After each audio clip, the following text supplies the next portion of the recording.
However you are and whenever you are, welcome, good souls, to Paranormal Now. This is Alan B. Smith. Join us as we traverse the cosmic highway of paranormal portals and tantalizing turnoffs. Tonight we have two turnoffs. We are going psychic medium, fairies, paranormal, and then in the second hour, we are going all in on ufology and the future of ufology. There are so many new approaches to the study of the paranormal and UFOs. And I think that actually includes the tools we use online, including variations of the metaverse, which Captain Ron in the second hour can talk to us more explicitly about, because he created his own virtual reality about well, I'm not sure when it was in the past year, but I went to one of his online events. It was a Travis Walton anniversary event in the observation deck, and it was really engaging. And it was like way quicker interaction between what one can garner from a speaker and interacting with other people than, let's say, Facebook. And I think it's because that virtual space makes it actually feel a little more real, even though it's kind of paradoxical. It was like it created this sense of community, and that's when answers are found for some of these questions, because there's something about us being together and sharing our ideas in real time, in virtually face to face, but in face to face, that brings a certain authenticity to how we interact with each other, rather than comment, enter, and walk away. It does kind of force you to really engage more conversationally. So in that regard, I do appreciate this new virtual reality, and I'm really curious how it can be used as a tool for the paranormal and ufological community in the future. In the first hour, Jen Johns is a psychic and paranormal researcher. She does tarot cards, numerology, and she also communicates with elementals, fairies, angels. So it's going to be a really fun tonight, and I can't wait to bring Jen on in just a moment. And as a friendly reminder, in the second hour, in the last 30 minutes, the Skype call-in line will be open. So if you want to call in the last 30 minutes, just go to the show description here and click on the Skype link and then call in, and I will bring you on. And don't forget that delicious alien coffee bean coffee that keeps me going all the time, day and night. Don't forget, you get that discount code of Mystery20 for 20% off. That's Mystery20, all caps. And please follow, like, and comment down below on YouTube. I really appreciate all the help and support that you all can give me in growing this channel. We are making strides. We're getting there, and I really, really appreciate the podcast is growing. And then on top of all that, Paranormal Now is a part of KUNX, the UNX network, which is syndicated 2 a.m. Fridays, 2 a.m. on Fridays. So if you missed the show, you can always catch it later tonight. So let's bring Jen Johns on. Hey, Jen. Welcome to Paranormal Now. Thank you for having me. Yeah, thanks for coming on. I really, really appreciate it. So, we were talking before. You got my attention with a Facebook post regarding, people in the paranormal community. And, oftentimes we do see these varying behaviors between the paranormal people, and some are not always, in kind, Right. which is a bummer. But I've always found that the paranormal community, by and large, if it's a big circle, that really it's just a thin, slice of that pie, where people are not, either truthful or whether they're mean or deceptive or what have you. That generally, for the most part, I enjoy the paranormal community and the people within it. Yeah, most of us are pretty cool. All right, you are cool. And we're gonna get cooler as the night goes on. So a little bit more about Jen. Jen Johns is a paranormal psychic who can speak to the dead, fairies, and energies left behind. She reads tarot cards, studies astrology and numerology, is a self-proclaimed oracle, offers angel guidance readings and fairy guidance readings. Jen makes handcrafted Ouija boards in her spare time and is the author of Dark Night Haunting. She's written content for a book for her friends Marie D. Jones, who's been on Paranormal Now, Larry Flaxman, called Demons, the Devil, and Fallen Angels. Jen has contributed to other friends' book, Christopher Mancuso of Scared TV, called Tales from the Other Side. That's Tales spelled with AI. From the Other Side, Pets and the Paranormal. All their proceeds go to the Staten Island Rescue Animal Shelter, which is pretty cool. So I guess you're an animal lover, Jen. Oh, yes, I totally am. We just ironically acquired a fourth rabbit today. Yeah. And we have 4 birds because we have 2 parakeets that just had babies a couple weeks ago, and they're almost full size, which is shocking how fast they grow. Yes. So, yeah, we have a full house. We have plenty of animals. We have rabbits outside, and that's cool with us. except for the flower eating, that is not cool with us. Well, we have 3 English Angoras, but the third one, there's 2 males and 1 female, and once one of the males is 1 year old, the other male is 2 years old. Mm-hmm. And so once the 1-year-old was still young and went into puberty, stuff started hitting the fan between the 3 of them. Yeah. And we had to separate them. So basically he was alone, and turns out now we have a female that was kind of lonely too. So they seem to be doing pretty good so far. So when you communicate, are you able to communicate with animal spirits or animals that live here and now? Usually with the ones that are still here. Really interesting. Yep. So what does that mean? Is it an emotional impression? Do you hear something, feel something? Well, it's kind of like how I communicate with the dead or angels, fairies, spirit guides. It all comes through to me telepathically. So basically, the animals, when they want to talk to me, talk directly.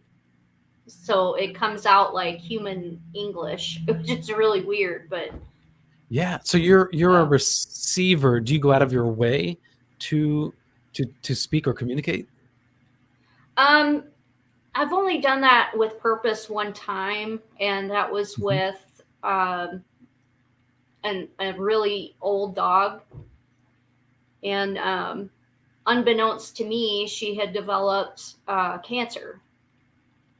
And when I sat with her, she was expressing to me, looking in my eyes, that she was more concerned about her owner, which is the elderly lady. She was more concerned about her than she was about the fact that she was going to be going. So she wanted to be sure that I would help look after that woman to make sure that she was going to be okay. That's really interesting because that implies not only compassion, but foresight, thinking ahead. Are animals, do they plan ahead? Do they think in that way? Because I always imagined animals, other than survival instincts, right, that are, programmed into them, to 1, 2, 3 steps ahead to catch something. Do they really think in that way? Cognitive. With dogs and cats, I think it's a bit different than with other animals. Other animals are more instinctual than anything, but dogs and cats are closer to us. And I think they do understand more than what we think they do. Yeah. Do you think that's like, are there 2 separate forms of intelligence when you're dealing with an animal?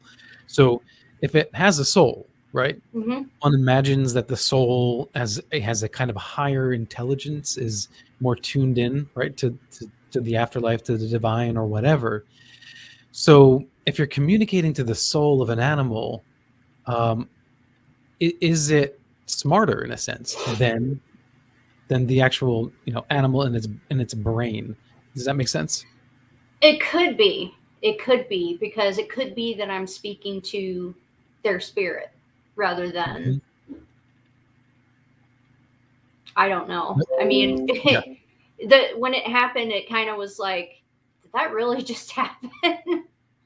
But then she nudged me and started wagging her tail, so she knew that I understood what she said. That's And I cute. said, I petted her and I said, yes, I will look after her. Yeah. Okay, so when did this all start for you? Your Um, ability. okay, so my paranormal stuff, the psychic stuff started when I was very young, like in between 8 and 10. Hmm. Um, I started seeing shadow figures and things like that. And instead of being like freaked out, for some reason, I was okay with it. Um, my mom used to get her tarot cards read and would take me to the bookstore where she would get those readings. And so I was already plunged into, looking around at those books. And then I would go in and sit with her while she's getting her reading done. And Hmm. I mean, I guess I had that advantage that some people don't have. Um, so yeah, it was in What's the between. when you say advantage, you mean just being psychic? Well, I mean, being knowledgeable, Ah, because a lot of people, at a young age develop these abilities and they really don't know anything about it.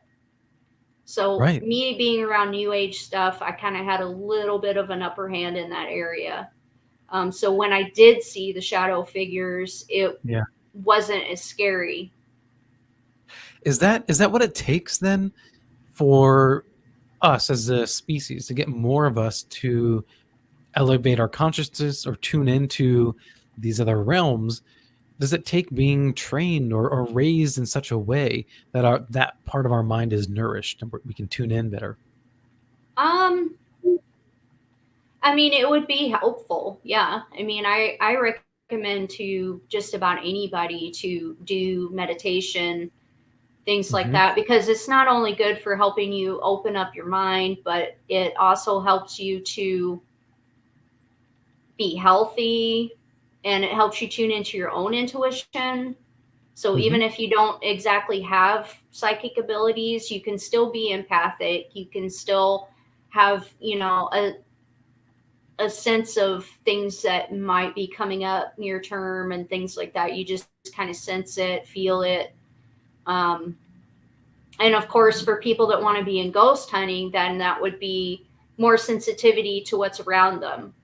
They would be able to then tune in and be able to tell that there's something nearby them, and um, maybe even go further with it, tell if it's a male or female, that type of Yeah. thing. I'm going to take a left turn here, or right turn, or U-turn.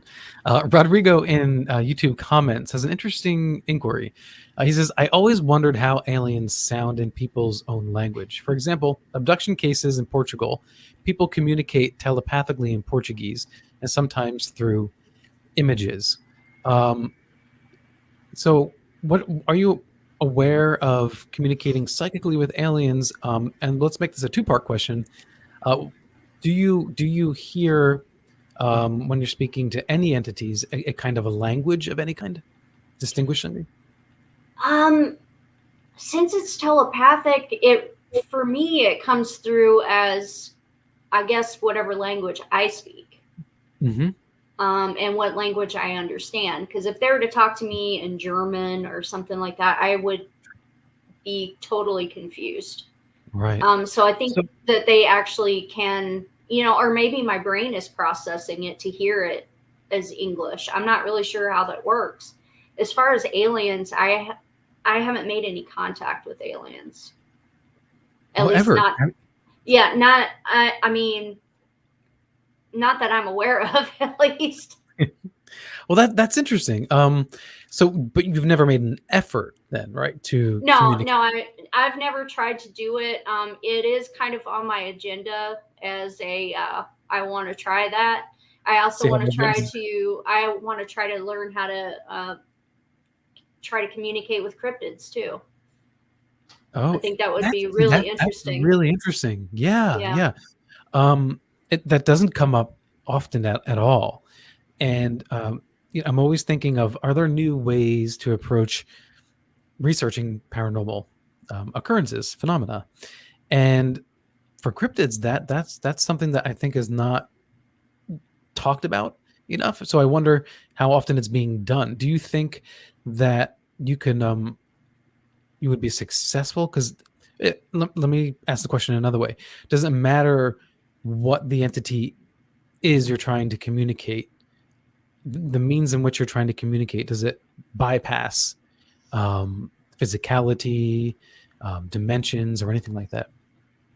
I think I would just go at it like I'm ghost hunting and see what responds to me. Like go to locations where sightings have been, and like for Bigfoot, go into a well-known Bigfoot area like the well-known Boggy Creek, Hmm. um, things like that, and just see what I can reach out to. I mean, I would be totally thrilled if I were able to get some kind of response from a Bigfoot. That would be really Hmm. cool.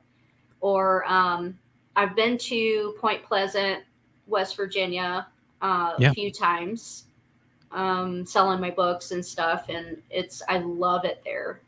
So I would like to try to reach out to Mothman if that's possible. Jersey Devil. The one that I'm scared of, though, and I'll Mhm. be totally frank about this, is the Wendigo. I'm totally that's Really? that's the one that scares me. And bringing that up, I'm starting to ponder when people are seeing like humanoid figures that are Hmm. hairless and look white and pale and all this. I'm kind Yeah. of wondering if maybe they're seeing Wendigos instead Why? of Why does the ghosts. window? Well, why does the Wendigo scare you so much? Because of the fact that their personality is supposed to be that they are constantly hungry for human flesh.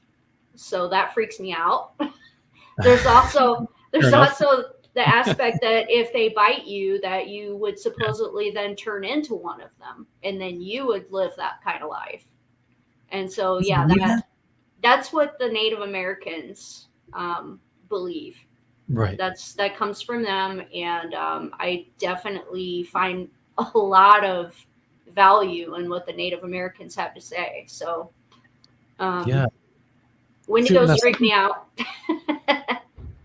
and that I understand that, and I wonder when we hear stories like that, should we try to perhaps interpret them in the way maybe ancient astronauts interpret stories of old? So, if a Wendigo is said to, bite you, and that makes you another Wendigo, what have you, is it literally a bite, or does the bite represent something else? Is it metaphorical for some other behavior, or casting of energy or something like that? No, I think they mean that in a literal sense because supposedly they are cannibals, basically, and everybody sees Wendigo differently. Hmm. So, oh, hi, Fuzzy. Fuzzy Um, in comment says, "Just want to say hi to Jen from yeah. Fenton." All right. um, but with a Wendigo, or I say Wendigo. I Um, think it's honestly, I do think it's Wendigo. yeah. I think you're saying it correctly. Yeah. Um, it's supposed to be literal though, because they would, if they just bite you and you somehow miraculously escape them, that you Hmm. would then end up turning into one of them and end up hiding, and you would forever thirst or hunger for human flesh. Like they are Yeah. starving and they can't fill up. So The idea of going out there looking for him, I'm just like, that would be the one that I probably wouldn't look for. Yeah. Fair enough. Yes, you don't need to invite carnage and death upon oneself No. unintentionally.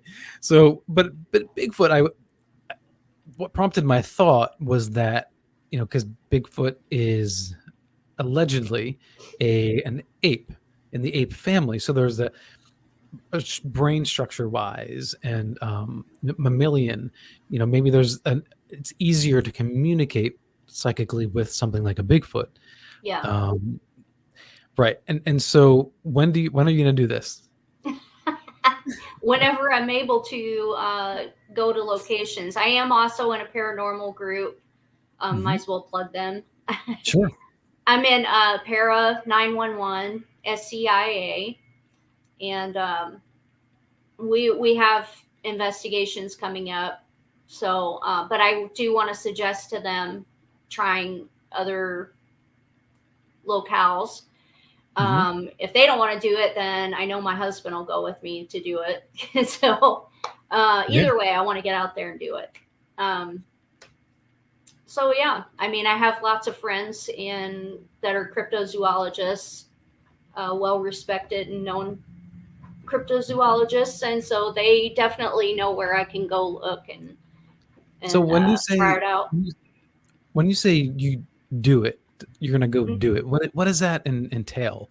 So you get in the car, you drive to a point, and then what happens? Well, for me personally, I don't tend to bring a lot of equipment.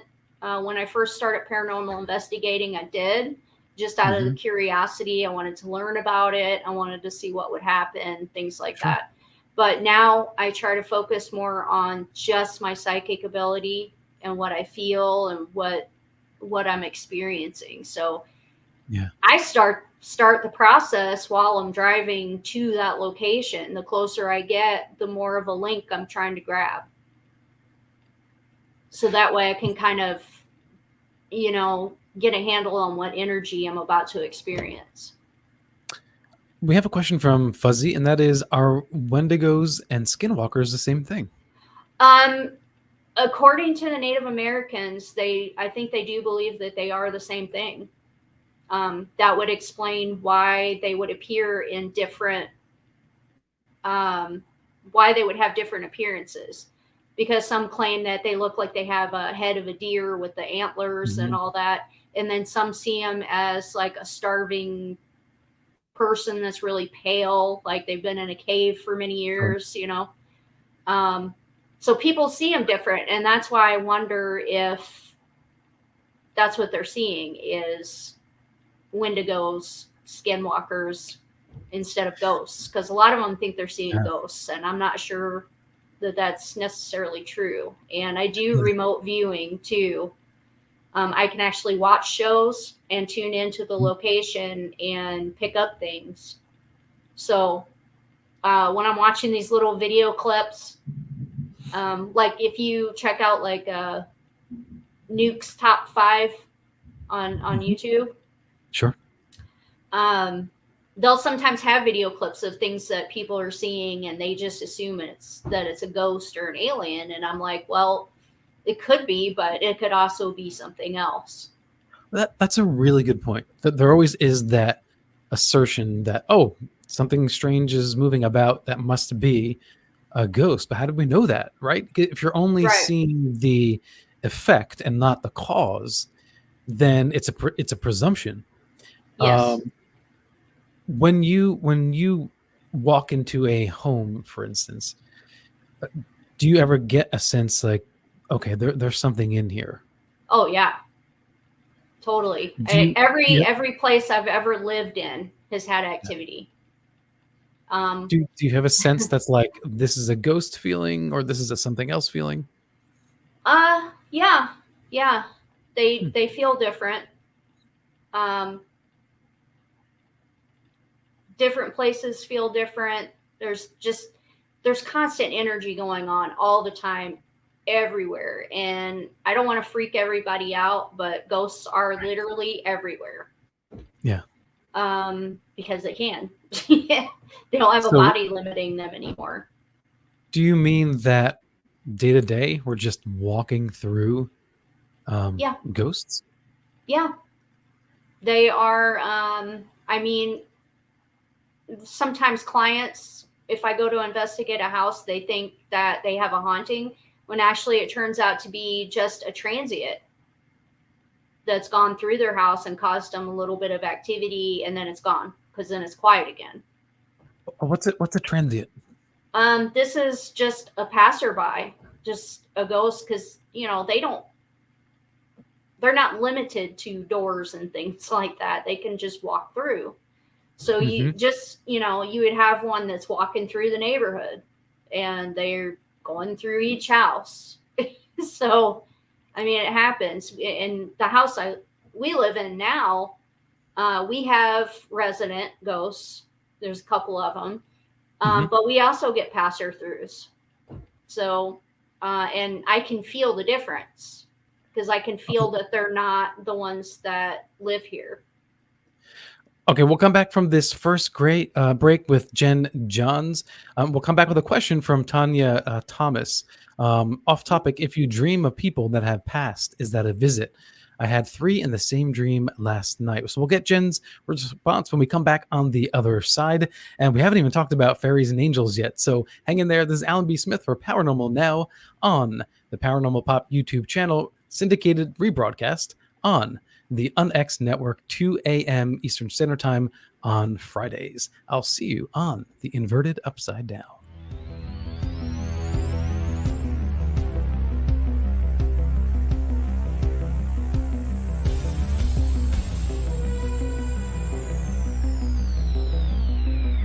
Tell me why, with 12 sides, the odds are that we die.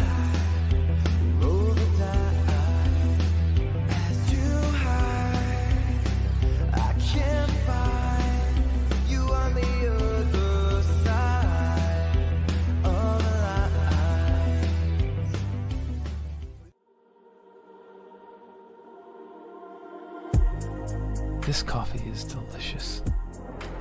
Is that a UFO? I'm actually seeing a UFO.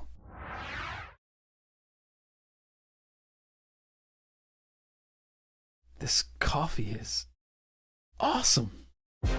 That's why they call it alien coffee bean. Is this even made on Earth? Hey all, Paranormal Now will be syndicated on the UnX Network, the new mainstream, where you can find your favorite hosts and shows on the cutting edge of ufological and paranormal news and topics. Listen for Paranormal Now rebroadcast on the X at 2 a.m. EST Fridays, 11 p.m. PST Thursdays at unxnetwork.com.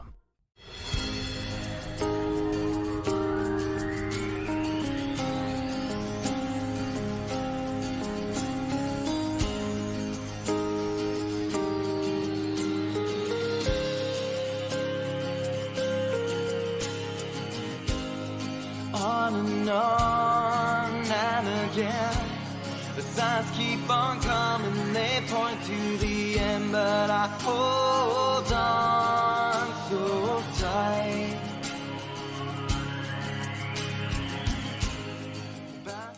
Welcome back to Paranormal Now. This is Alan B. Smith, your most grateful host. Thank you so much for joining us, as always, on the airwaves of high strangeness. You never know what we're going to discuss. And as always, we have a guest that really is enlightening, because every person is kind of like a little gem in this grand prism of the paranormal. And they bring something to the table that is unique. And I really appreciate how all of you join, and I appreciate your comments and your feedback and your emails regarding all things strange and that go bump in the night, because oftentimes it's not just about being afraid. In fact, it's interesting that Jen had mentioned the Wendigo, because that as being one sort of cryptid that she would not want to communicate with. But when you step back and look at all the strange entities, alleged entities that are out there, it seems like there really are only a few that are indeed really frightening. And I've always found that the pursuit of the paranormal is is not just chasing some kind of a weird entertainment. It's very serious for a lot of people, and for me, it was always a very serious. Well, I shouldn't say pursuit, but enthusiasm. For a long time, I was listening to shows like Coast to Coast AM and other, watching documentaries in the paranormal, reading books, because it always kind of just gave me this lift. Even if it was something scary, it gave me this sense that there's just so much that we don't know.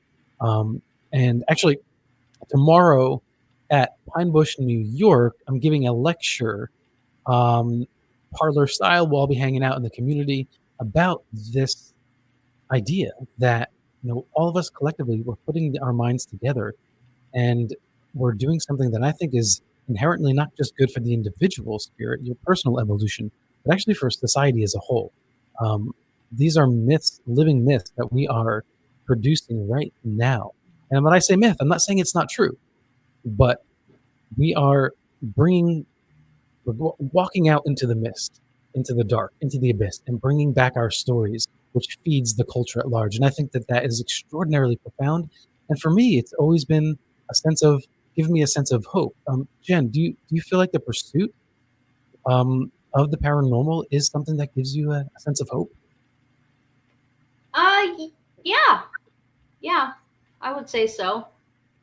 People There's are becoming a lot more open, and it kind of brings us together in a strange way. It does. It does. Jim Mars, the late great Jim Mars, used to say that the mind is like a parachute. It works better when it's open, Yeah. and pursuing the paranormal really does kind of force your mind to be really open. But yeah, have you ever personally gone down a slippery slope and gone a little bit, maybe too far down a road that wasn't healthy for you, via the paranormal? I mean, I've gotten jumped by a ghost before doing a paranormal investigation because I wasn't being careful enough. Wow. I wasn't aware, and it's almost like possession, but not quite, because it actually fades away and it doesn't stay with you.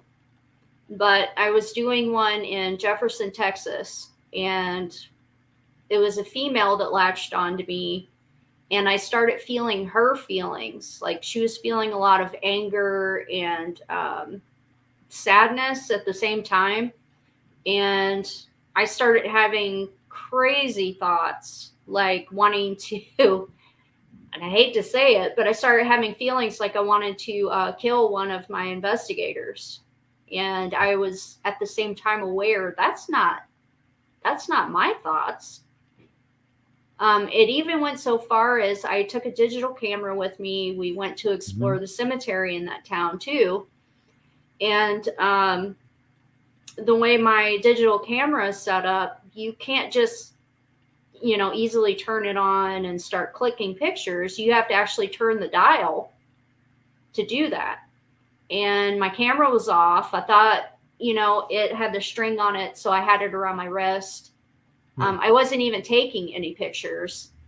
And when I got home from that trip, after a good night's sleep, all was clean again. But when I went to go review my footage of the pictures, there was a bunch of random cemetery pictures. They were all sideways. Like, the camera started taking pictures. And I thought, that's really weird, because I didn't turn it on. And what about battery? Did it drain battery quickly? No, it didn't drain the batteries, but it was just really, it was strange, because you can't just turn the digital camera that I have. You can't just, click a button and it comes on. It's the type that you have to push down and twist it. Sure. Yeah. And so Was it wasn't twisted though? It just went off on its own, or did Yeah. something physically? Well, I don't know because I didn't turn it on and I had it wrapped around my wrist the whole time. I wasn't taking Mhm. any pictures. So I Yeah. couldn't figure out how that was even possible. And some Yeah. of the pictures like have like like streaks in them that Mhm. almost looks like something there, you know? So I don't know if that was her following us or something else. But yeah, that was really, really strange. And going from that one, the other one that was kind of worrisome, but I have the knowledge to get rid of it. I Mhm. did remote viewing on. I was watching. Gosh, what was that? Death Walker, Nick Groff's show. Okay. It was the episode at the Hinsdale house, and he and Katrina were there.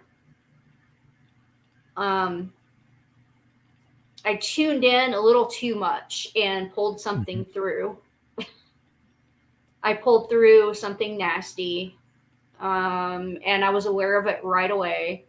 It started making growling noises, and just felt really oppressive, and I knew it was here. So, Yeah.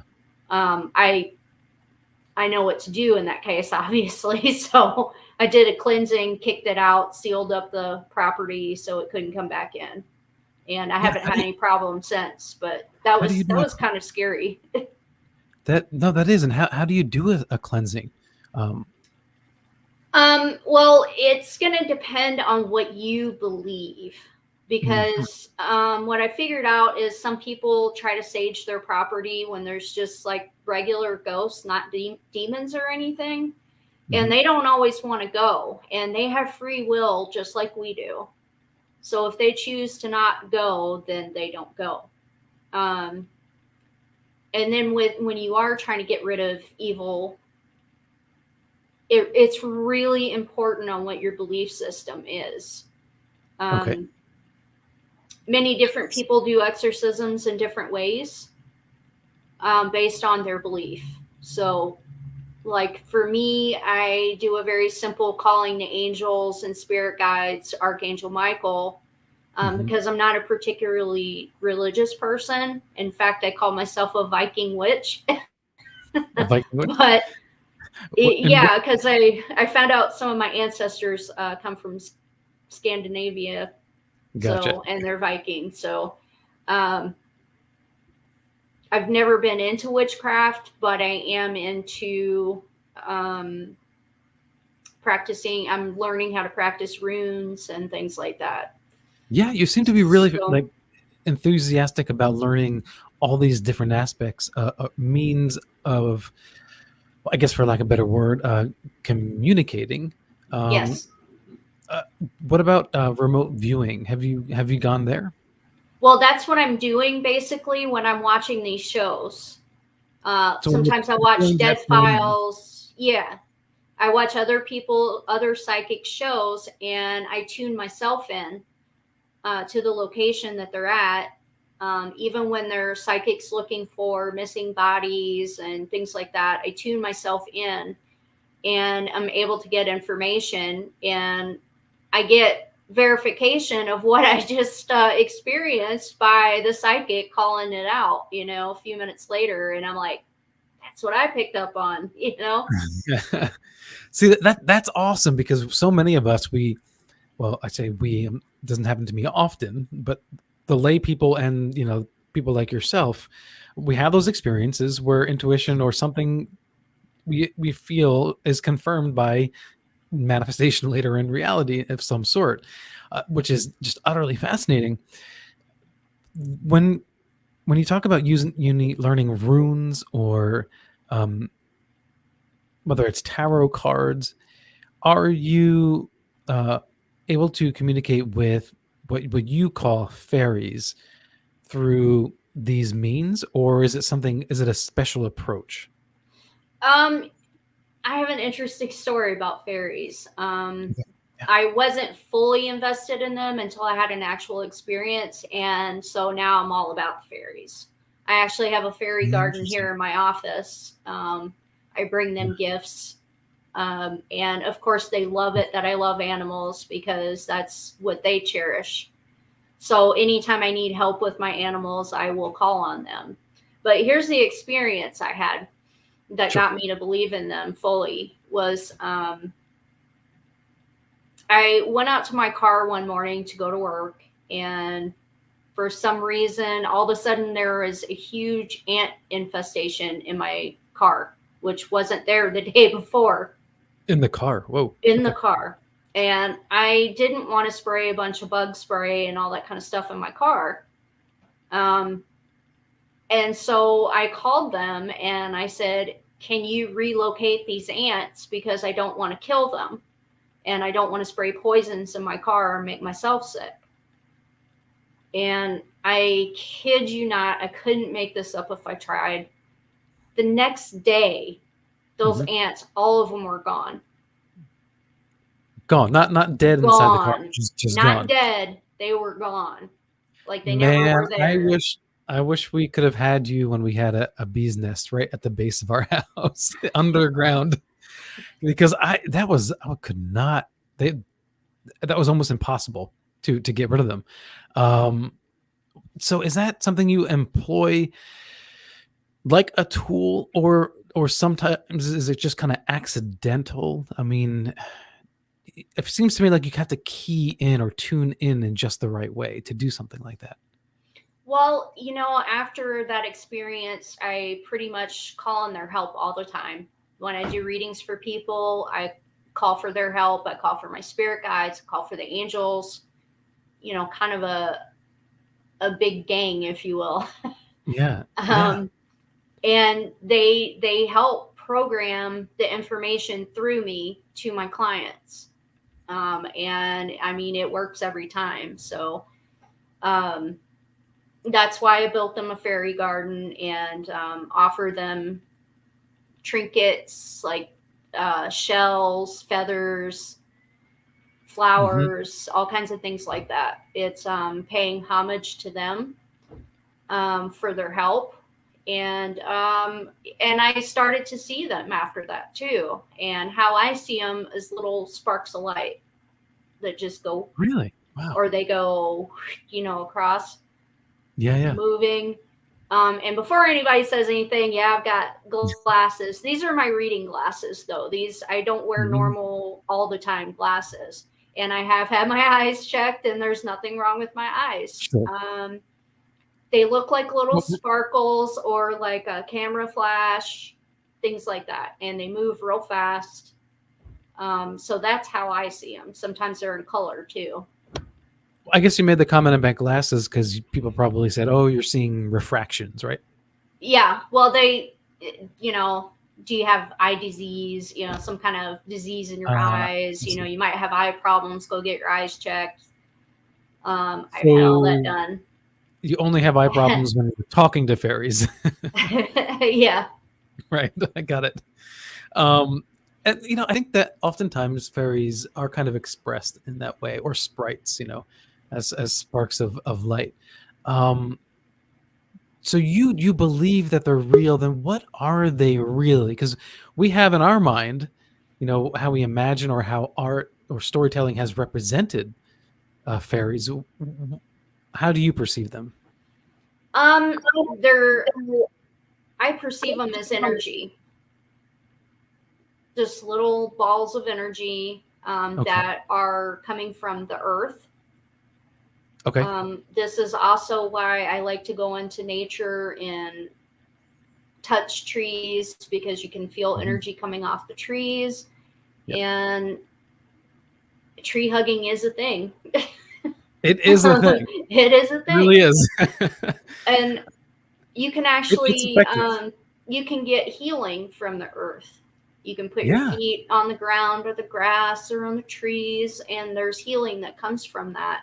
So I see fairies as being just a part of Earth's energy, but they're little beings that help take care of anything that's Mother Earth. So they're nature oriented. They help with plants. They help with animals. They Anything help like with that. us. Yeah, Yeah. I really do believe that. Just when I was younger, because people talk about tree huggers, right? One day I was Yeah. like, I'm gonna hug a tree, and then I hugged a tree, right? And I swear to you, like in my solar plexus, where we would typically feel like angst or anxiety or whatever, Mm-hmm. it was like this odd neutralization, like a calming effect, just by hugging this big tree. And I was like, this is odd. And then like I tried again and again. I was like, this actually works. I don't understand it.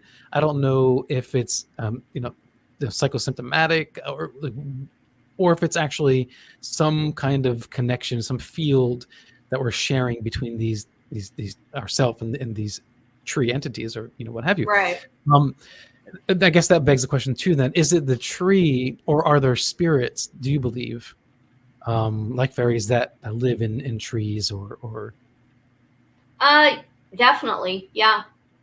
I think there are such things as elves and trolls and all these things that we don't often see. And I think that you have to be pretty open to notice them. And I have seen plenty of videos where you can see little pygmy looking humanoid figures, but they're really tiny running across the woods, and it's like, what?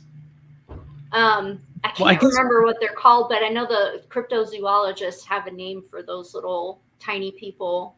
I know that most of those videos that I see tend to be the grainy videos, out of focus, and so I have really hard time believing those videos when I see them. It doesn't mean that they're not real. It's just unless you get something with a clear resolution, it keeps it in that gray area. But at the same time, the argument I make for UFOs often is that that's where they want to be. They want to peek in on occasion, Right. and they'll decide when they'll be seen and when not to be seen. I agree. It doesn't with matter that. whether we have one camera on the planet Earth or 5 billion cameras. Right. They're very aware that we have this technology, and can work around that. Now, I guess that would be the same with elementals. Mhm. Are something like fairies able to actually give you advice on human nature, because that's part of what you do, right? Right. I have oracle cards, but I call them because basically how that works with my oracle cards is when I call them, they then put that energy in when I'm shuffling and everything and thinking of my client or whatever I'm asking. And they give you advice. That's what an oracle cards does. It gives Sure. you advice, and that's what makes it different from tarot cards, because tarot cards just tell you what it is, and then oracle cards give you advice. So yeah, I kind of got lost in that thought. No, that's so.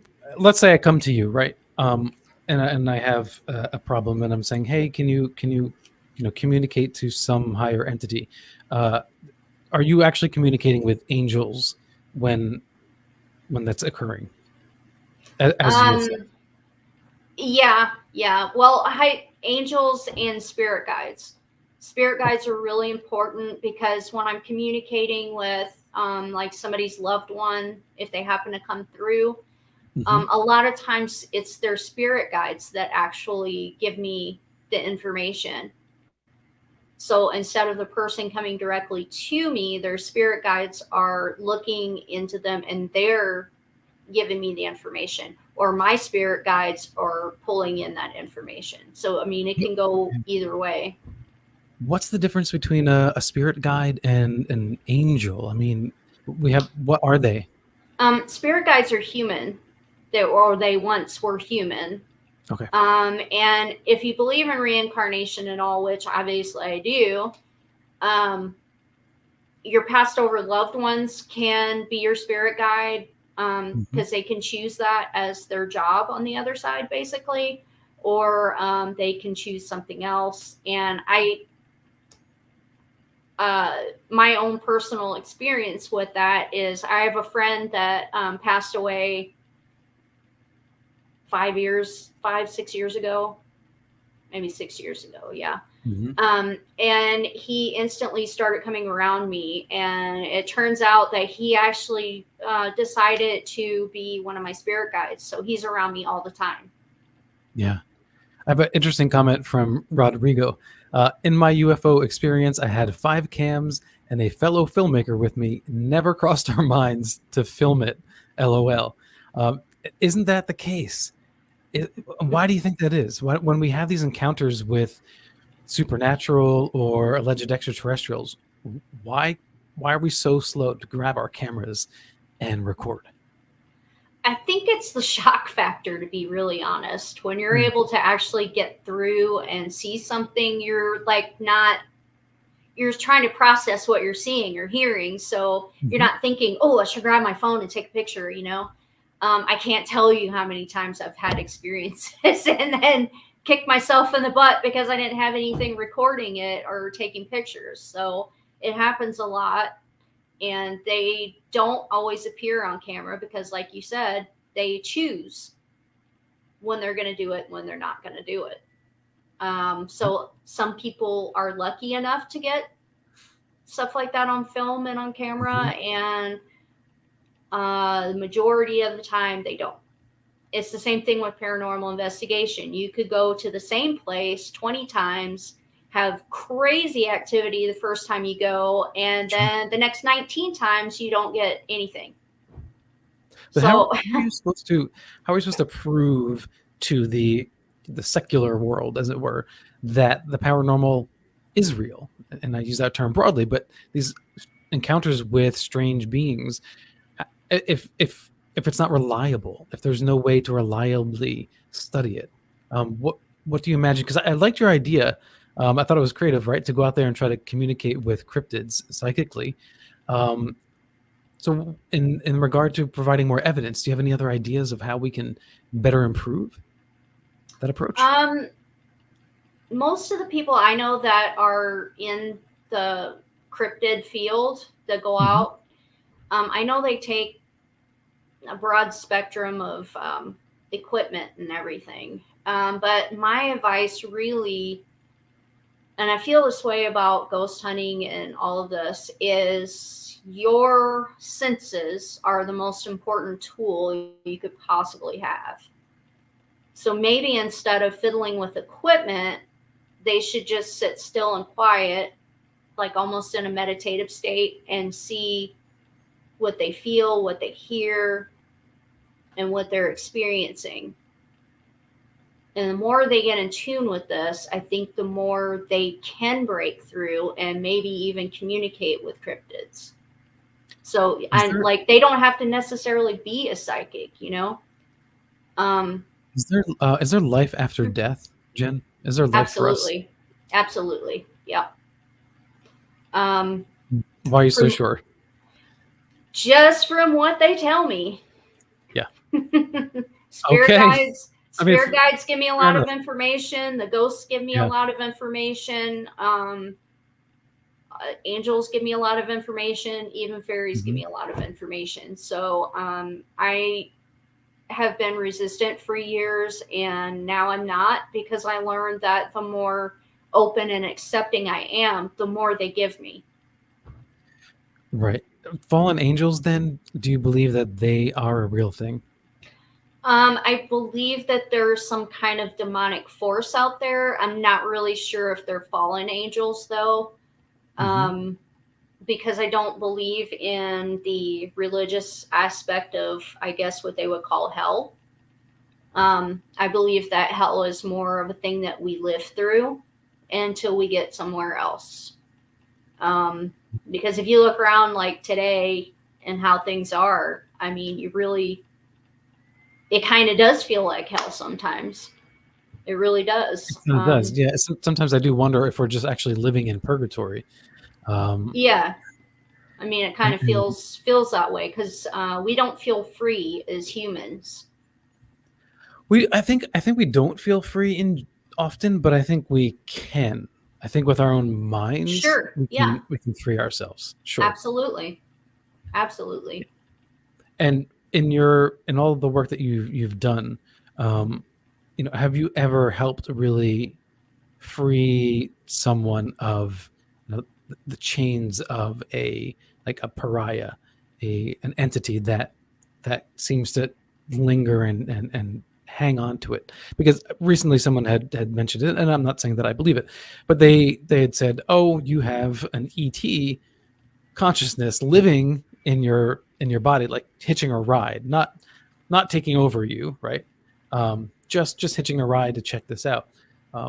Have you experienced that, and have you helped free anybody of like these attachments? That's the first I've heard of with the UFO thing. That's interesting. I can't see why they would want to ride on us to experience anything, because they're more advanced than we are, first and foremost. So if they're watching us, I think they're watching us through a lot of different ways, but I'm not really sure that they would have to like hitchhike to do that. Yeah. And, we have a great question from Rodrigo, Jen. I just want to squeeze this in before we go. Rodrigo, has Jen ever looked into crop circles? Lots of circle makers claim to see weird stuff like orbs, and they claim to feel a spiritual calling to make them. What's your take on that? I'm not really sure about that. That's something I haven't really looked into because I have so many other things that I do and look into. So that would be a hard one for me to answer. I don't have any experience with that. And just we had that question from Tanya, I think, that we didn't answer about dreams. You're right. We didn't get to that. Yes, let's get back to Tanya's question. So Tanya's question was off topic. If you dream of people that have passed, is that a visit? I had 3 in the same night last night. Wow. Yeah, I would say that's a visit. Anytime your loved one appears in your dreams and it feels real, that's because it is. That is the easiest time that they can come through to you where you're not guarded. So you can distinguish the difference. Yeah. If it's, because you can actually, it's one of those that it's a very vivid dream, and you wake up and you just feel that they were there, and that was a real conversation. That was a real hug. So yeah, definitely. I've heard that before, and I believe that there is definitely truth to that. And that, I was just thinking, based on your comment earlier, connecting that to Rodrigo's question, if you see fairies as like these sparkling lights, after a crop circle is created, oftentimes people witness a UFO, but also orbs or like little balls of light lingering afterwards. Do you think that could be there could be a connection there between the elementals of the earth and whatever is causing these crop circles to form? I definitely believe that could be a possibility. I think for some people, when people see orbs and things, is they don't consider that it could be something else other than a ghost. People assume that it's a ghost. Oh, I got a ghost.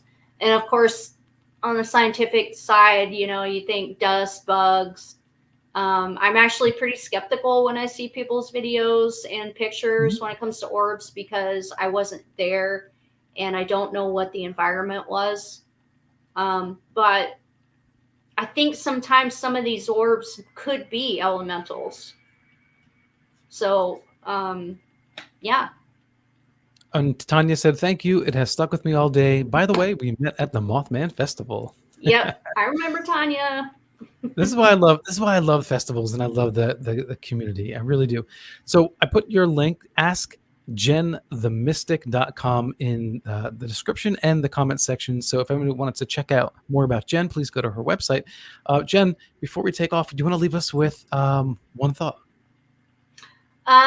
Yeah, Actually, I'm pretty excited because I haven't done any events in a long time. Well, I did one here in town for a holistic festival, but for a paranormal, I haven't done one in a while. I get to go back to what I consider my hometown, which would be San Antonio, Texas. Okay. On May 22nd, they're having a psychic fair at Victoria's Black Swan Inn, which is super duper haunted. It's been on a lot of TV shows. There's a ton of YouTube videos. When you type in that name, Victoria's Black Swan Inn, it comes up with a load of stuff. But anyway, I'm really close friends with Joe Rivera, who's the owner. And so I'll be attending the Psychic Fest and doing a lecture on Ouija boards.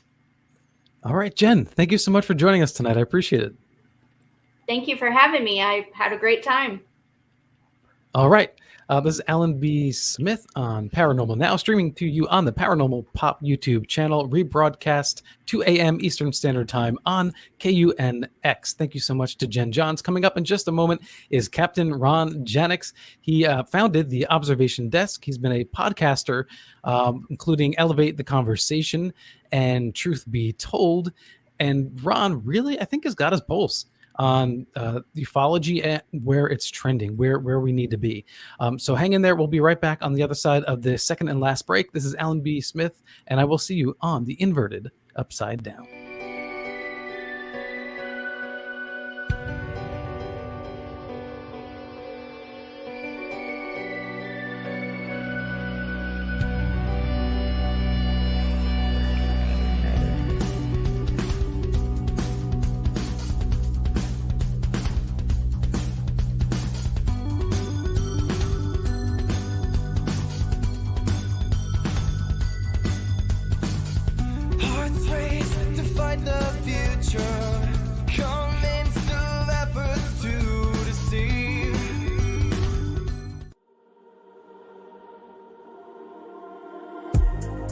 This coffee is delicious. Is that a UFO? I'm actually seeing a UFO.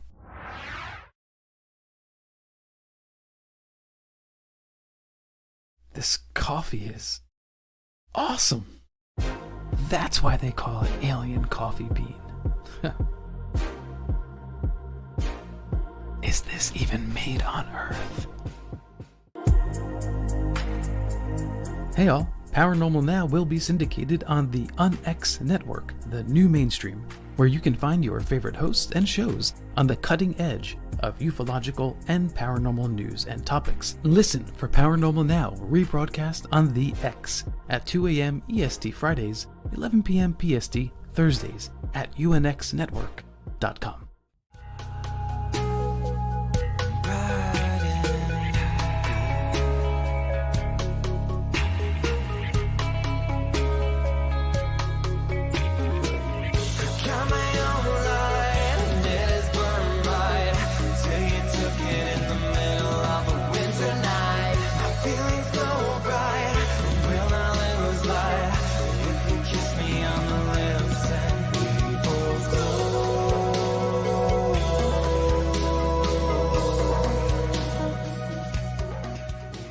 Welcome back to Paranormal Now. This is Alan B. Smith, your most grateful host. Thank you for joining us tonight. If you like tonight's bumper music, that music is brought to you by Septembrio. That's spelled with a Y, Septembrio. Just go to their website, septembrio.com.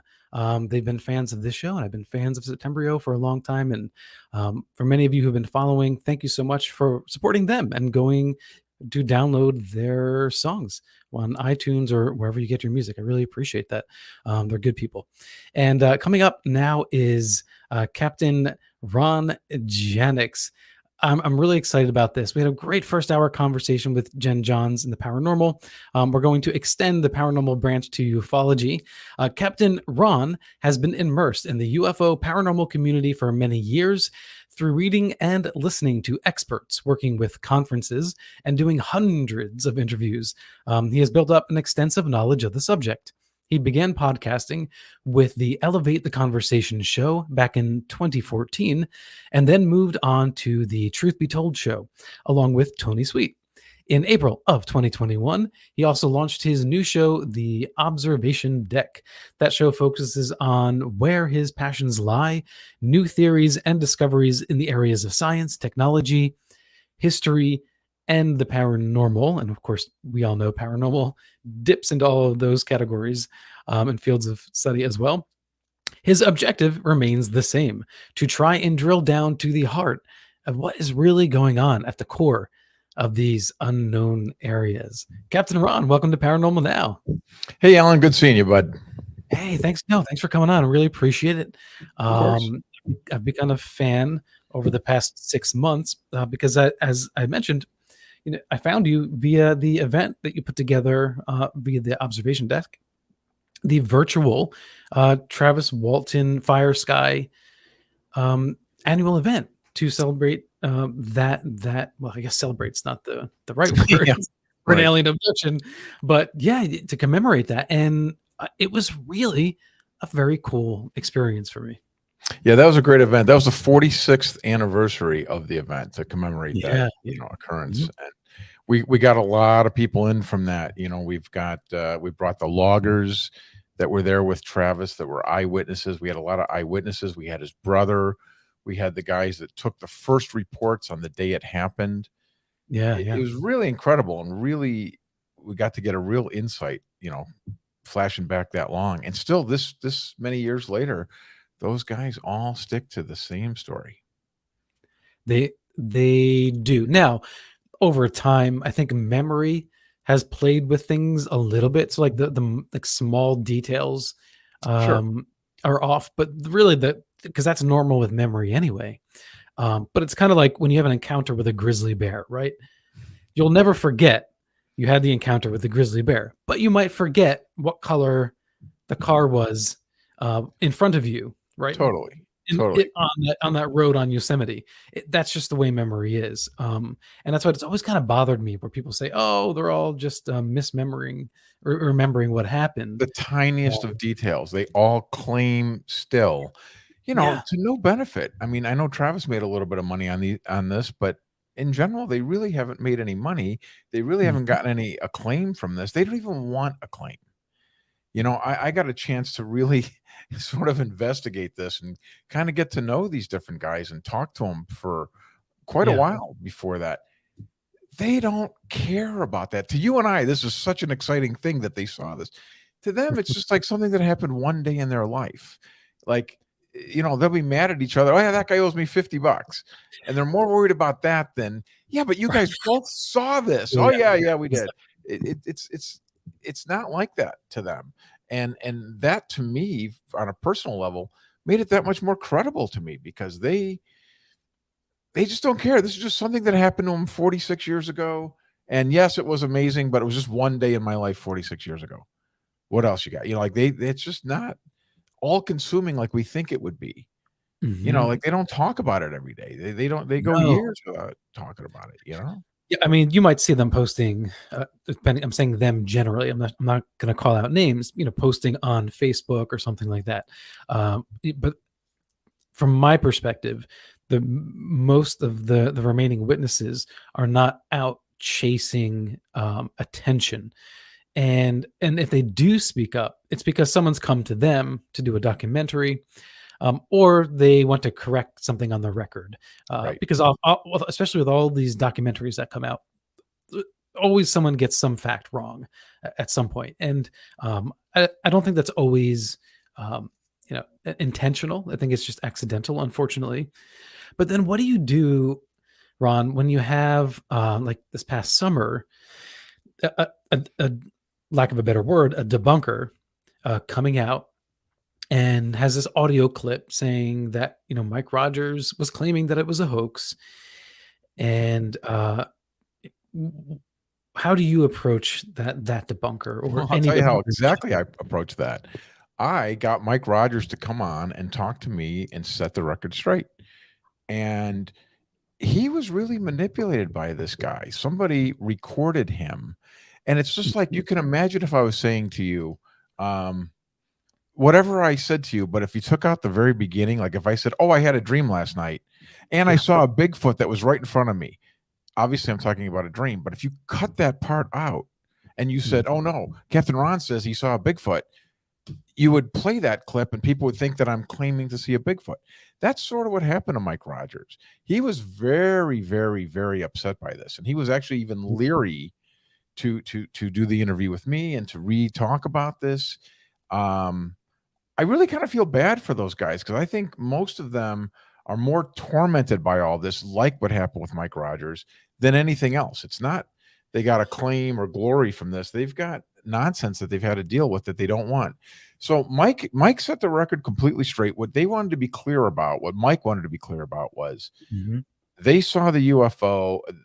That's, for lack of a better term, let's just call it the UFO, the sighting, the famous Travis Walton lights in the sky, the ship, if you will, and they saw the beam hit Travis. They just wanted to be clear. Specifically, Mike wanted to be clear. He didn't know what happened on that ship. You know, Travis's story is his own. He's the only one who had this quote unquote abduction experience on the ship, running down the halls, all those things. That's unique to Travis. And he just wanted to clear that up, that they weren't all necessarily, you know, subscribing to that story. They were only claiming the parts that they knew. They just want to be very fair, honest, and on the record. And that's what I got from those guys. Right. But there's always going to be a debunker, right? Yeah. Is there anything that can be done preemptively? I don't know if that's possible, to deter or to, you know, keep the record clean. And debunking is, you know, that's a weird word for me. I mean, I feel like my struggle when I do these interviews or I meet with these guys, it's sifting through. You do the same thing, brother. It's the misinformation, the disinformation, the hoaxers, the misidentifications, the genuine misidentifications, the genuine mistakes. So it's hard to sort through all of that. You know, debunkers, you know, that word, but people that claim debunking, they typically, you know, as Dolan and others have claimed, they haven't read the material. They haven't looked at the data. You know, I'm very, very skeptical about the vast majority of all of these things, but I'm at least open to looking at it and sifting through it and seeing what might be there, you know? Yeah, I agree with you 100%. We need a new word. Not skeptical and not debunker. Something Debunking implies that it's a falsehood. You know, debunking is, I debunked that it's not real. That's, well, no, you're claiming that it's not, and this guy's claiming it is. That doesn't mean it's not true necessarily. Right. But there's a difference between when you come at something with a bias, a preconceived notion. Either side. You've already come to a conclusion, right? And I think that's what happened last summer. The person who had recorded Mike, he had already decided there's no way extraterrestrials are visiting Earth. There's no way they saw a UFO. There's no way it was an alien abduction. That's literally impossible. Ergo, there's got to be something to explain this away. And I think there's like a desperate need to really stretch beyond reason. Yeah, they were trying to say that it was the tower. The Gentry tower. Inside this tower, you know, like a what do you call it? A fire tower is what they have out there in the forest. They have these fire towers, and they were saying that this is what they saw. And it just does not even seem plausible. And you know, all these guys, they just get upset by that because they're like, that's not what we saw. You know, it was moving, it went up, you know, it's not the tower. So that was like the only practical idea that guy had. It just seemed ludicrous to me. Yes. And then and the other thing is, I think that if anybody had a motivation to really make bank off of this, and indeed it was all a hoax, they could go to actually a pretty decent sized media outlet. I would even imagine that they could get a nice healthy paycheck on one of the cable stations to come out and say, this is a hoax and this is exactly how we did it. And here's the whole shebang. And no one's done that. You know, these guys were offered like 10 grand to do that. Exactly. Right. They've never done that. And, you know, they're getting up there in age, and if ever there's a time to do it, it would be now, to leave something for your children or grandchildren. And that's just not the case. I really do think that's really one of the strong cases we have out there, because so many guys together saw it. You know, you have what, 7 or 8 guys at the same time witnessed in such close proximity too. You know, they were 100 yards away. That's Yeah, a really compelling case right there. And who those guys are.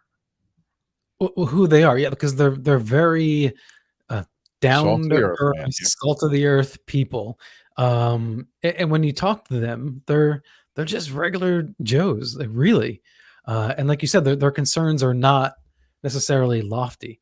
Of Right. course, how can you not consider, high-minded possibilities because of the experience that they had? But that's really not their day-to-day concern. So the virtual event that you put on, when did you come up with the idea to do this? Well, we started that, the idea was, I started a new podcast in April called The Observation Deck. And then the person I was doing this with, we were just kind of kicking around like how to do it, just to do it on YouTube, or if we're going to have another platform. And I started stumbling into all these different, I don't want to say virtual reality because they're not quite VR, true VR, but there's these new explosion in platforms that sort of replicate VR, where they're a 3D space with avatars. It's almost like it looks sort of cartoon almost. It's it's not real. There's no image of the person. It's just this avatar.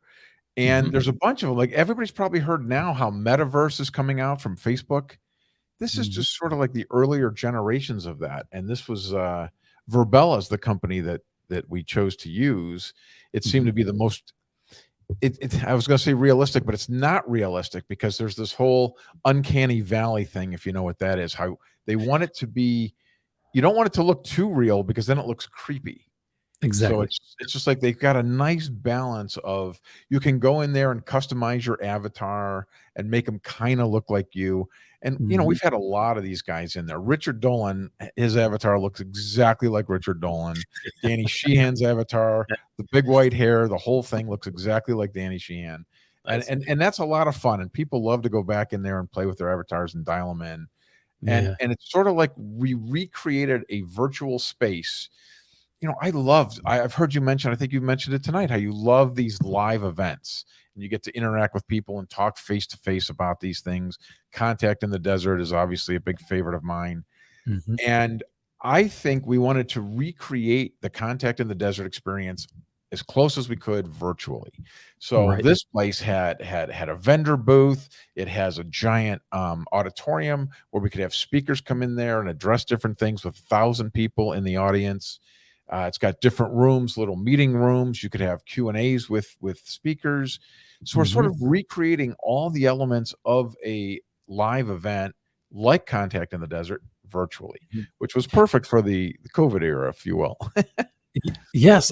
And the timing was good. And what I loved about it was like going to a conference, but you can move at lightning speed. So if you're in one room, right? And then you're in this group of people, you can chat, or, you can listen in onto the speakers. And then within just a couple of clicks, you're on the other side of the campus. You can teleport, Alan. You can teleport. You can teleport. Right. And, but nonetheless, it's actually still a very similar simulacra, right? Of what an actual event is like. And that's what I liked about it.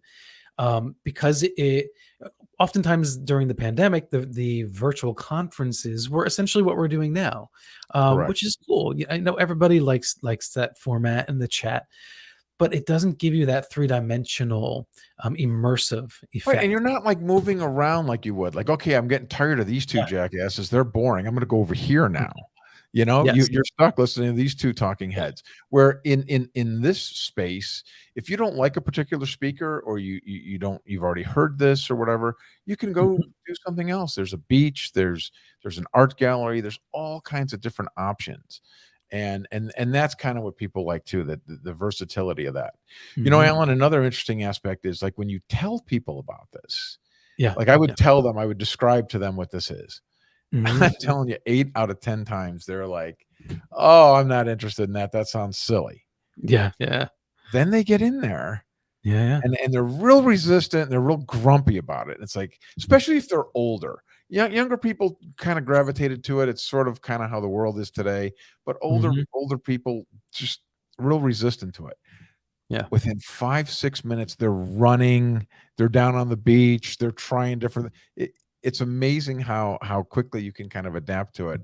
And then, like you said, you have the fun of sort of attending an event and having the freedom to walk around and not just look at the, I call it the Brady Bunch when you have 9 speakers and you got them all on the Zoom call, if you will.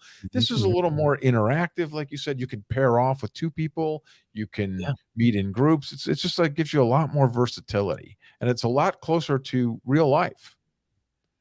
It has a great fireworks show. It also it also ends usually with a great fireworks show, which is very Here realistic looking, and it's a lot of fun, and well, and it's here's the thing. So because of the design of it, and that you can speak, because you're not typing to other people that you bump into there. although you You can.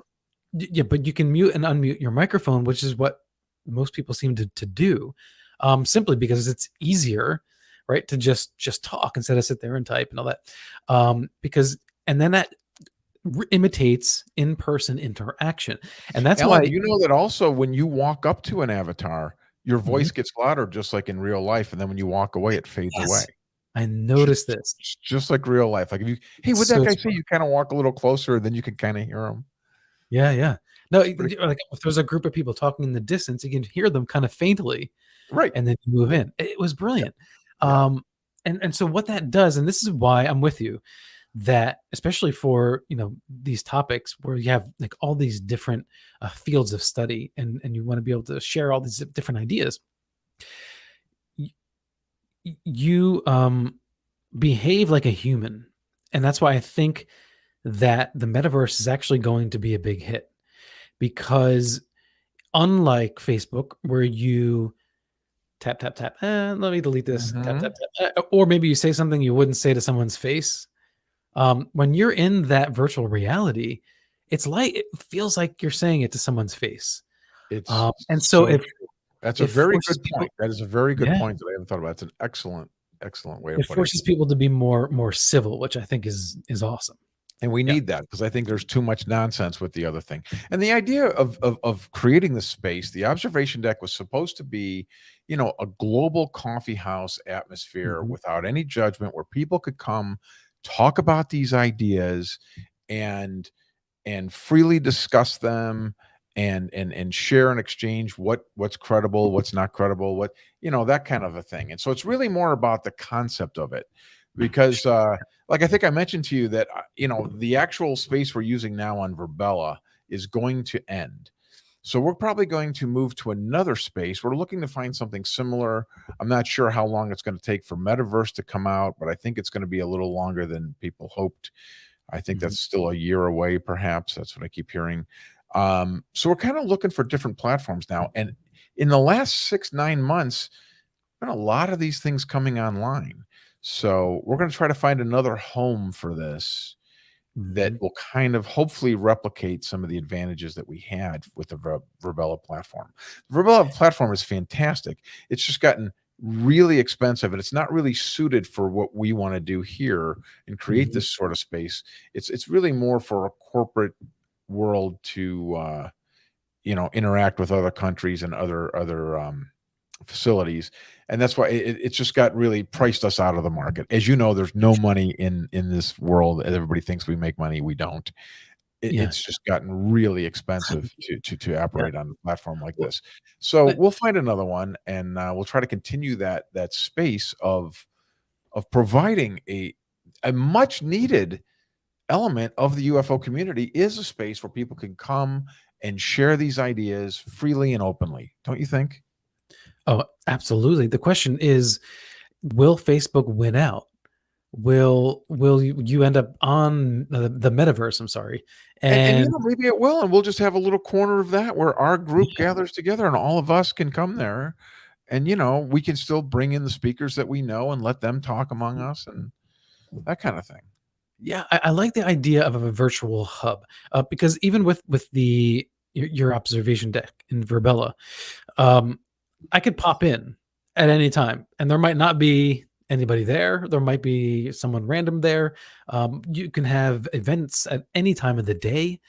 So no matter where you are around the world, if you pop Totally. in here, if someone's doing a podcast or a Q&A or Brother, what, 24 hours a day, you can go. We have a lot of videos like from the A&P conferences. We put old conferences. You can go up and sit there. If you wake up at 2 a.m, you could go watch old Yep. lectures that still have a lot of value. A lot of these things, you've seen Yes, these talks at exactly. these different conferences. These things I feel need more legs. I feel like they just happen and then they're gone. Some of these people have laid out some really good cases. So we have those saved and preserved, and you can go in and walk through.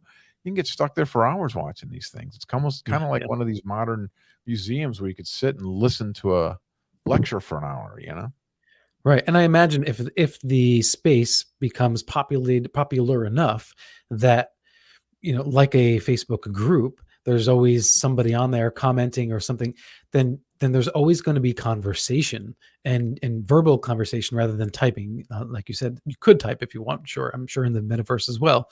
But that's going to have that more organic field. And I think that that'll be good for research, because I think that the quicker people share information, the more in depth and the more civilized they do it,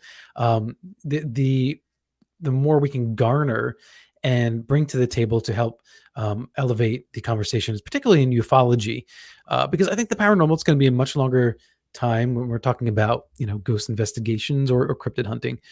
But in the ufological world, how do you see the use of modern technology improving the study and the advancement of it?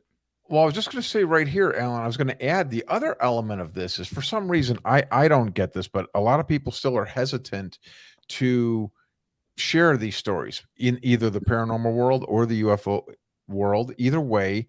And that's another beauty, is the anonymity of your avatar. You don't have to put your real name there. You don't have to. Nobody knows who you are. Mhm. You've got this mask of your avatar, and maybe you'd be more willing to share this story, because for some reason, some people do feel, certainly if they've had sort of an abduction experience or Yeah. certain, some of these encounters get very personal and very hard for people to talk about. And we've had people in there had a hard time talking about sharing their stories. Well, this gives you an opportunity to share that openly Mhm. under the guise of an avatar, where it's not necessarily you and you're putting your job or your family at risk or anything if you feel that.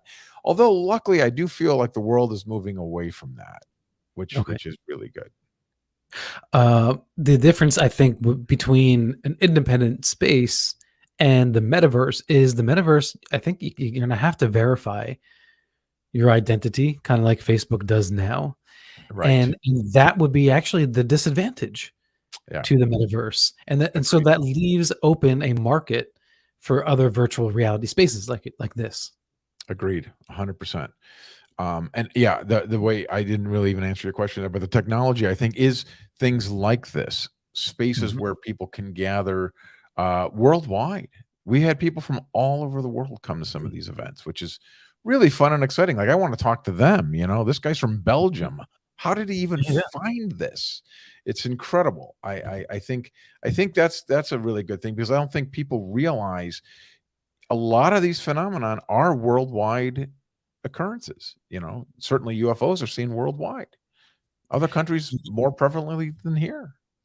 Exactly. Yeah. Oftentimes, depending on your region, you're hearing more about local reports, local being your country or immediate area, and you don't hear about what's going on in Japan. I mean, Fox News, if they cover it, or NBC, they're covering usually cases that are occurring in the United States. Right. So it takes our community to kind of go out there and like dig and bring that stuff to the table. So the observation deck, what do you focus on your podcast? What's your, or rather I should say, what's your mission, or are you just on the ride? I heard you on Jimmy the other day, my buddy Jimmy. You were on Oh, Fade okay, to cool. Black, which was great, brother. And you said that you like the thrill of the unknown. I can't stand that. I'm the opposite. I need to know. I don't like that we don't know. I don't like that this is moving at a glacial pace, like a pace, excuse me. A lot of people feel very excited that, oh, we've had this disclosure, we've had these videos, we've had this. That was 2017. That was 5 years ago. We're still riding on the high of that movement. I'm getting old, man. I don't want to. This has got to start moving along faster because I want to know what's going on. I want to get to the bottom of it. I do have trouble with a lot of these topics. I'm very skeptical about a lot of these things, but I want to hear people out. I want to call them out and see what's really going on. That's sort of my personal little mission. I really feel like if some of this is real and credible, and I do think some aspects of these areas are, I want to share that with the rest of the world who is completely closed-minded to it. They want no part of this. Many of my friends, nope, not interested. Doesn't make sense to me. And that's why I shun away from the things that seem more silly or tinfoil hatty. And I'm drawn to the MIT conference that they held about, abductions. I'm drawn to the Roswell case, the Rendlesham case, the Danny Sheehans of the world, who are these respected attorneys from Harvard who have taken a serious look at this. The historian Richard Dolan has taken a serious look at this. There's a lot of things that I don't think people really take the time to look at the data, and even the people themselves. And you've probably had this experience too. It's one thing to see a movie about abduction or whatever. It's another to sit down with an abductee or a contactee or what you will, and have them face to face look you in the eye and say, look, this is what happened to me. Man, that's compelling to me. That is really compelling to me. Another compelling aspect to me is, I know Don Schmidt a little bit, who's really big into the Roswell. He's done a lot of research there. And he has shared with me how he's looking at an 80-year-old man who breaks down crying, sharing this story with him, saying, I haven't mentioned this in 47 years. Wow, is that compelling? And these deathbed confessions around Roswell. Yeah. A guy will write on a deathbed confession that I want my granddaughter to know that I saw this body and I saw this and this is real and I want her to know this. These are not, why would this guy, this admiral, when he's dying, decide he wants to do that? That is very compelling to me. And I think people dismiss it too quickly. I think we need to take a serious look at that. Why would somebody take the time to do that? I find those things very compelling. Philip Corso, he did write a book, so you can presume that he made some money off of that authorship, though I'm sure not a ton. But when you hear these confessions, if you will, how do you know that they're telling the truth? Like, do you get a sense? Because when I'm talking to someone who is sharing their experience or story, or eyewitness story, I can usually get a pretty good feel whether they're genuine or not. But every once in a while, like a little something will go off and I go, I wonder, I'm not sure about either that They aspect. keep mentioning where to buy the book, don't they? That kind of thing, right? Where they constantly, Well, that doesn't help. Yeah. And I'm all for, write your books, sell your books. That's awesome. Terry Lovelace, for instance, the Incident at Devil's Den, like that book is selling good. And of course you're going to plug it. Of course you're going to share those links, and we're going to do that as hosts. But that doesn't mean it's like being a doctor, right? You can be a doctor, make lots of money, and have good intentions at the same time.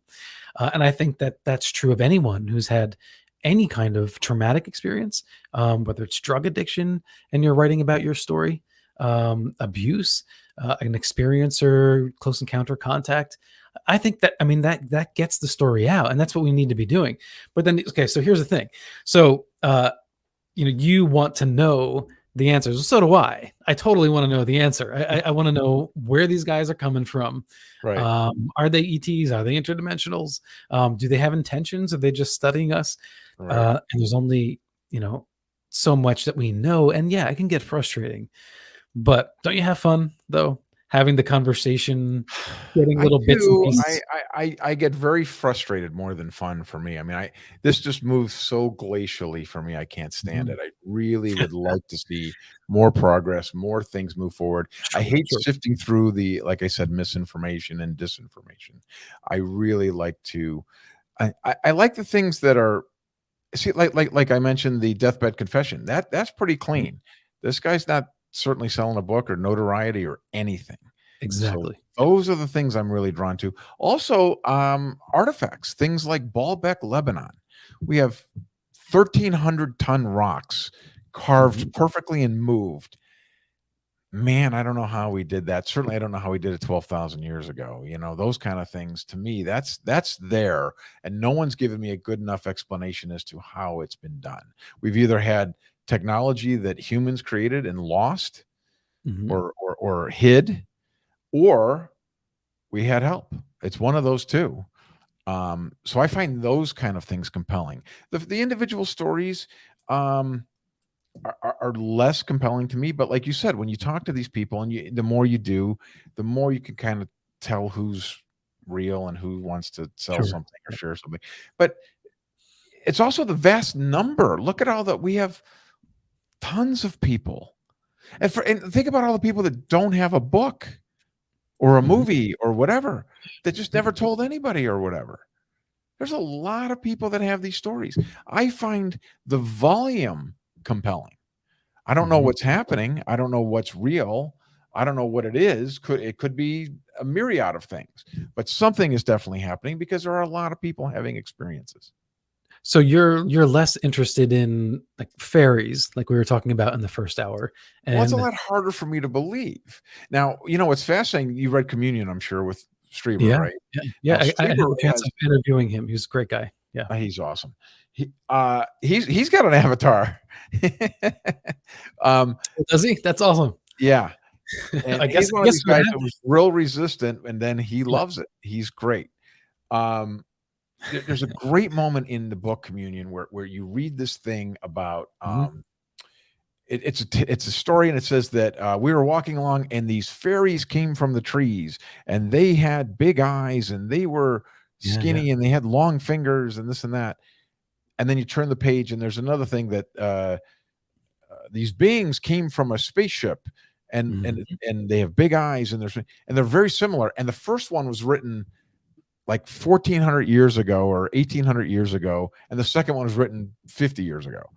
And it's Mhm. just like, to their mind, they didn't know how to describe it, so they said fairies from the trees. They weren't even Yeah. thinking spacecraft to other galaxies, where the guy 1,500 years later wrote about spaceships. So, I mean, could it be something like that, a misidentification? Yes, I find that possible. But yes, all of these things are harder to believe, because why wouldn't we have any sort of proof? What I have a hard time with is the mediumship thing. I love Richard Martini. You know Richard Martini? No, I'm not familiar now. Okay, he does he works with different mediums about talking to people on the other side. Mhm. And he's very compelling, and he's very interesting guy. And I just had him on a week ago, and I said to him, I said, okay, then if it's this easy, Yeah. why don't you come on next week, bring on Jimmy Hoffa, and we'll say, where's the body? And then we'll go dig it Mhm. up, and we'll Mhm. say, look, there it is, and there's the DNA, and now we all know this is real. And it's just like, well, it doesn't work that way. What do you mean it doesn't work that way? I've heard your podcast. You talk to Jimi Hendrix. You talk to Mhm. all these different people that are there. You have access to. Why not? Why can't a medium reveal something that would make most of us believe? It seems like an easy proof. Mhm. So It's those are very the things I struggle with. yeah, no, that's a very good point. Um, now, I'm a fan of Tyler Henry, and I've watched his show. We've watched every episode, and it's what he does that, but with people's own personal life. So, and if you're not familiar with Tyler Henry, he has a Netflix show that was just released, and I think it was called Afterlife, and he's not saying, is there someone in your family? And you go, oh yeah, Robert. Oh, okay. And then, a couple of very loose affiliations. Oh, he likes the beach. Like he'll reveal some very specific knowledge. And it is confounding. We're just listening and watching and trying to figure out how could you possibly fake this? This is crazy. And I had an experience recently with a guest on my show who, read me.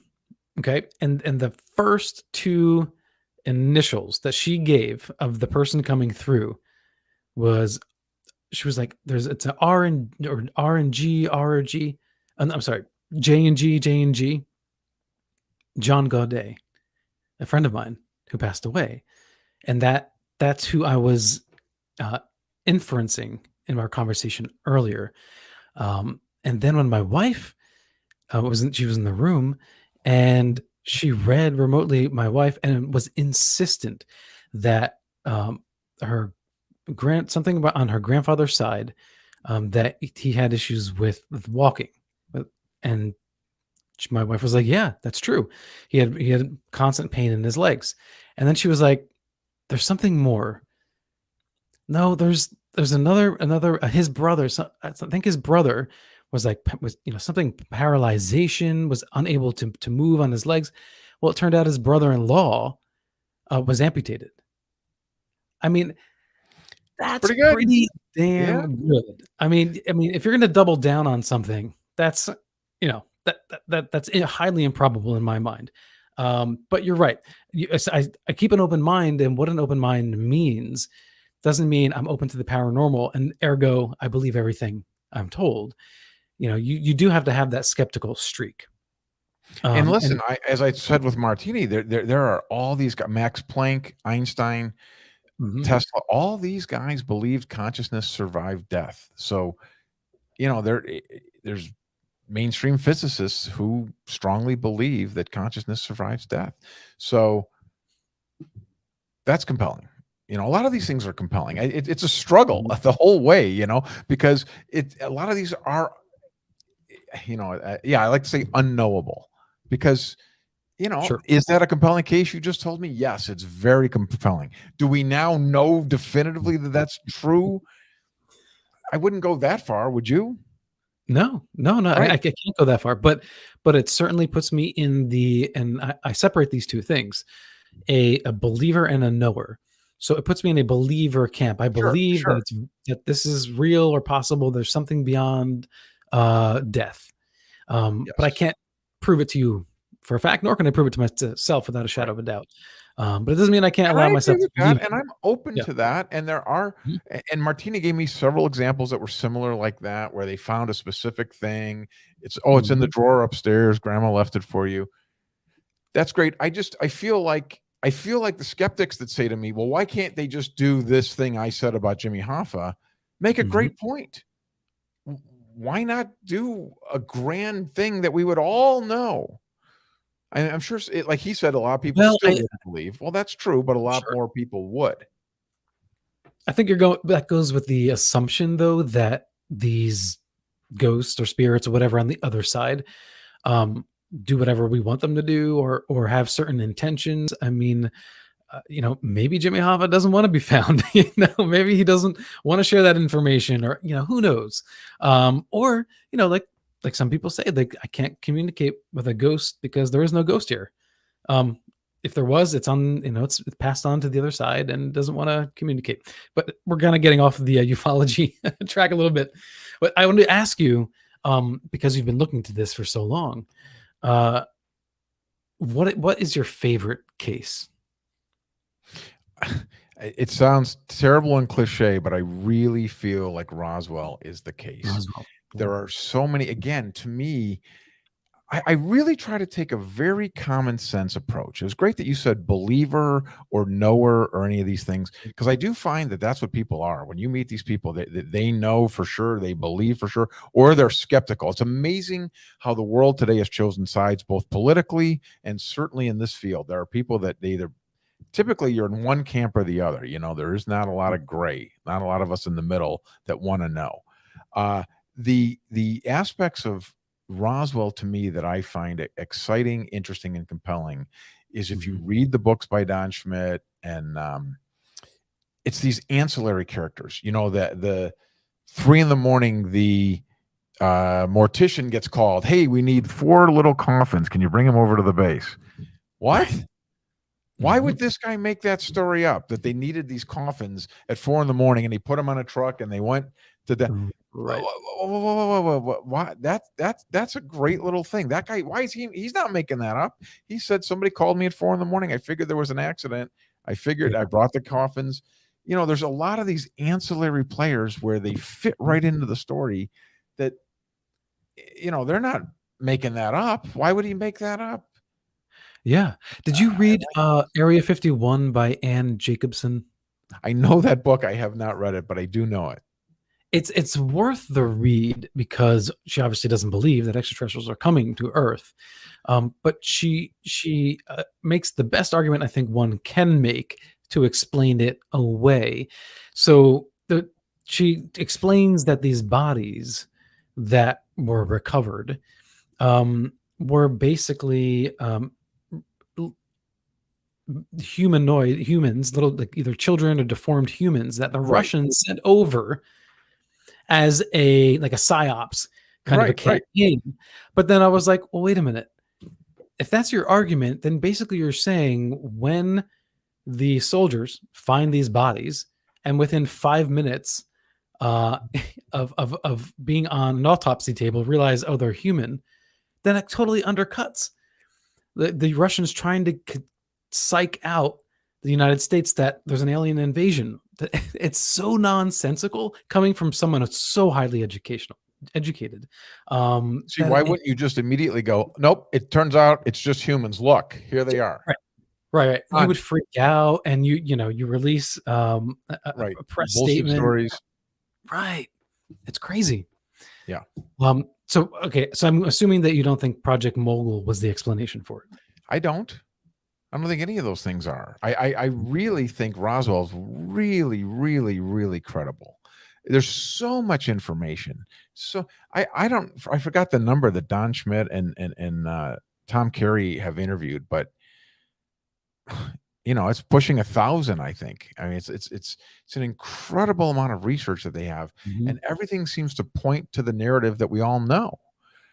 And that's really compelling. And even the way they have the Ramey photo, and if you go to the Roswell Museum, now they've got computer technology where they can zoom in on the note and it looks like it says something about a flying saucer. Have you seen that? I mean, it's thin, but it's interesting. All of these things are just like little pieces, another little brick in the wall. And I got to be honest, I find it very compelling. I think Travis Walton is one of the most compelling cases. You've got 6 living witnesses that saw the exact same thing at the exact same time. And again, these are not guys that are bullshitting about this. I mean, could it have been something else? Could it have been a ship that the U.S. is developing? Sure. It could be something else. It doesn't have to be alien necessarily. But man, that's a interesting, compelling case, I think. And I love that those guys have stuck to their story. Good for them. Yeah, it is amazing. Though I do think that Roswell offers more evidence, right? So the cool thing about new technology, whether it's zooming in on a piece of paper, photo processing, is that I think that there's probably something else out there, or some things else out there that we've yet to discover in Roswell, because back then they couldn't see the future. They didn't know what the future technology would be. So their mindset is hide, disguise, based on the paradigm that they lived in, which means there's going to be holes somewhere, somehow, that we're going to find. And like that piece of paper, compelling. Not proof, but compelling nonetheless. I wonder what the next thing is. What technology can reveal for us. There's metamaterial, supposedly. People say, even what's his name says that the government has metamaterials, let alone people out there who claim they have it now. Joshua P. Warren has had a piece. People mail stuff to Art Bell. I found this at Roswell. I mean, maybe we'll have the technology to figure out something that, hey, this came from off Earth. Could be. Yeah, is Bigelow the one in possession right now of that material that Linda Moulton Howe had? Supposedly. He's supposed Yeah. to have more than anyone. I mean, I think if somebody knows what's going on, it would be him, don't you?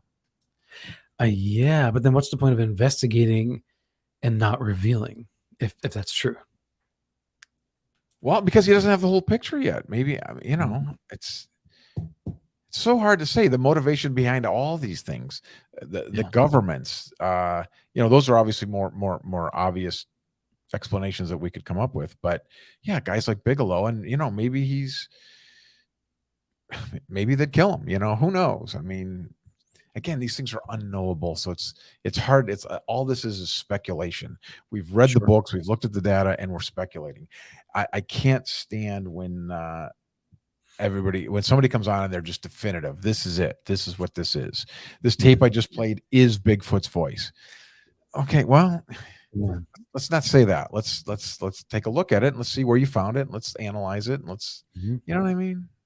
Yeah, I mean, I've teased Steve Bassett a little bit when he was on the show because he was so adamant about what the next phase of disclosure was going to be, and this was a couple of years ago, and it didn't play out the way he predicted, and that's happened many times. But he is persistent. And I love that we have him out there. It's great having him out there. I mean, I really think he's fighting the fight for us. I think it's great that he's on the front lines.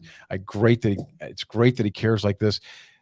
Unfortunately, I personally don't agree with him that the big D disclosure is coming like he thinks. It's just so hard for me to believe that that's coming at all. You even said it's coming in 10 years, and I don't agree with you, brother. But that's me being optimistic. Yeah.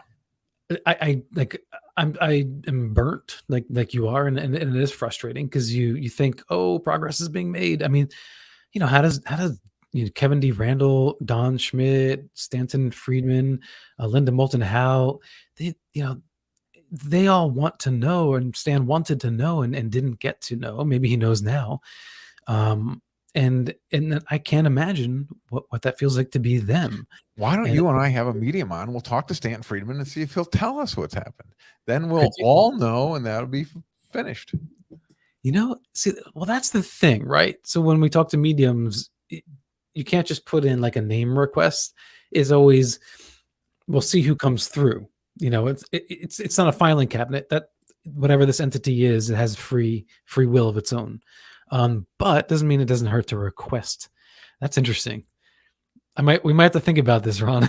That'd be fun, man. Yeah. That would be fun. I wonder who will be up for the challenge.